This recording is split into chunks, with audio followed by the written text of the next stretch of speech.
श्री स्वामी समर्थ, जय जय स्वामी समर्थ, श्री स्वामी समर्थ, जय जय स्वामी समर्थ। तर आज मी तुम्हाला नोकरी मिळण्यासाठी किंवा मिळालेली नोकरी टिकण्यासाठी उपाय सांगणार आहे। तर हा उपाय असा आहे की दर मंगळवारी आणि दर शनिवारी पिंपळाच्या झाडाला 11 प्रदक्षिणा घालायच्या आहेत।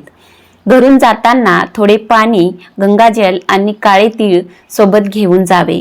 गेल्यानंतर आपल्या उजव्या हाताच्या ओंजळीत थोडे पाणी घालावे, त्यामध्ये 2 थेंब गंगाजल घालावे आणि त्यानंतर 1 चम्मच काळे तीळ घालायचे आहेत। त्यानंतर पिंपळाच्या झाडाला ते अर्पण करावे आणि त्यानंतर पिंपळाच्या झाडाला 11 प्रदक्षिणा घालायच्या आहेत। प्रदक्षिणा घातल्यानंतर मनोभावे नमस्कार करा आणि तुमची जी इच्छा आहे ती इच्छा पूर्ण व्हावी यासाठी मनापासून प्रार्थना करा। हा उपाय तुम्ही नक्की करून बघा, तुम्हाला याचे अनुभव खूप चांगले येतील।